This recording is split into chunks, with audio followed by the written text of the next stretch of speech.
नेताजी, आज दोंगड़ा में आपने कार्यालय का उद्घाटन किया है, क्या कार्यक्रम रहा और कैसा रहा? आज यहाँ दोंगड़ा चौक पर हमारा कार्यालय खोला गया और बहुत बड़ा समागम यहाँ हो रहा है जनता का। और जनता ने एक तरफा रैली करके ये अनाउंस कर दिया, ये घोषणा कर दी कि 5 तारीख को अतरलाल के हाथी पर निशान पर बटन दबाएंगे, अतरलाल को जिताएंगे जी। तो जिस प्रकार से देख रहे हैं जगह जगह आप कार्यक्रम कर रहे हो, बड़ी भारी संख्या में लोग उमड़ रहे हैं, क्या कहना चाहोगे? ये जो अब तक इलाके की जो अनदेखी हुई है उस अनदेखी के खिलाफ लोग आ रहे हैं। और अतरलाल ने 5-10 साल में जो जनता के साथ हम खड़े रहे हैं, इलाके के लिए 40 बार हमने उपमंडल के लिए और दोंगड़ा को उप तहसील के लिए 40 बार धरना दिया।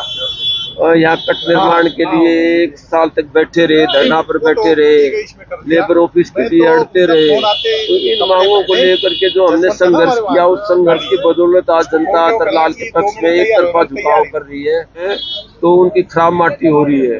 तो जनता काम को प्रीफर करती है। यहाँ मारुति का जो प्लांट लगना था वो प्लांट उठ करके सोनीपत खरखुदा में चला गया। ये 20 साल से केंद्र में मंत्री रहे हैं, उसके बावजूद भी कोई मतलब यहाँ भारी उद्योग नहीं लगा। अटेली CSD कैंटीन के लिए तरस रहा है, ये भूतपूर्व सैनिकों का इलाका है, अटेली में अब तक CSD कैंटीन नहीं है, तो कुछ भी तो नहीं किया।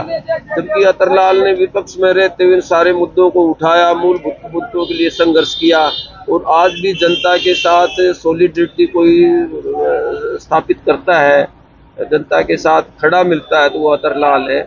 इसलिए अतरलाल के पक्ष में एक जोरदार हवा चल रही है। आपने युवाओं की मांग उठाई, उसके बाद सारे दल जो है आपके पीछे पीछे खेल की और इन चीजों की मांग उठा रहे हैं, ये ठीक बात है। जब हम विपक्ष में थे तो मैंने सबसे पहले खेलों का मुद्दा उठाया और खेल, शिक्षा और रोजगार ही मेरी प्राथमिकता है। विधायक बनकर के हरियाणा सरकार से सारी की सारी खेल, शिक्षा और रोजगार के लिए काम करेंगे। खेलों में यहाँ अंतर्राष्ट्रीय स्तर का कोई खेल स्टेडियम नहीं है, खेल महाविद्यालय नहीं है, साई का कोई सेंटर नहीं है, तो इन चीज़ों को हम तत्काल लाएंगे। और शिक्षा में 12 ITI है, 1 दर्जन ITI है इस जिला में, फायर सेफ्टी का कोई डिप्लोमा नहीं है और रोजगार के जो अनेक अच्छे डिप्लोमे वो नहीं है यहाँ। तो अच्छी चीज़ें तो दे ही नहीं रही सरकार यहाँ।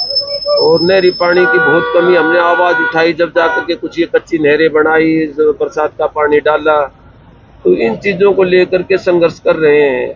आप इस गांव में आज आए हैं, इस गांव की भी एक बहुत पुरानी और बड़ी मांग है। बड़ी मांग है दोंगड़ा को उप तहसील का दर्जा देने की, और उसके लिए हमने 40 बार धरना दिया और आज भी मैंने आश्वासन दिया, भरोसा दिया और ये मेरे दिल में बसता है। और मैंने संकल्प ले रखा है, इरादा कर रखा है, विधायक बनने के तुरंत बाद दोंगड़ा को उप तहसील का दर्जा देंगे और उप तहसील यहाँ बनवाएंगे। ये दोंगड़ा का हक है उप तहसील। बीजेपी और कांग्रेस वाले स्टार प्रचारक बुला रहे हैं 28 तारीख को उत्तर प्रदेश के CM योगीनाथ बीजेपी के लिए प्रचार करने के लिए आएंगे, तो अपनी पार्टी में स्टार प्रचारक कौन कौन आएंगे?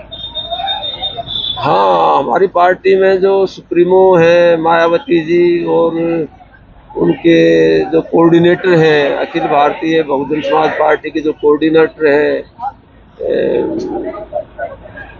आकाश आनंद जी, उनमें से कोई अच्छा स्टार प्रचारक यहाँ आएगा। हरि सिंह चौटाला या ओम प्रकाश चौटाला में से बातचीत चल रही है।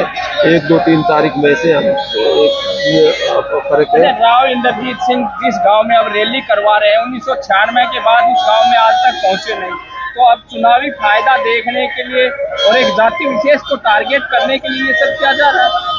ये सारा देख लो किस तरह, मतलब जो है ना, ये टारगेट कर रहे हैं, ये बहुत भ्रमित हो चुके हैं, बहुत फ्रस्ट्रेटेड हो चुके हैं और ऐसी ऐसी चीजें मतलब कर रहे हैं कि जनता अपने आप ही इनसे जो है ना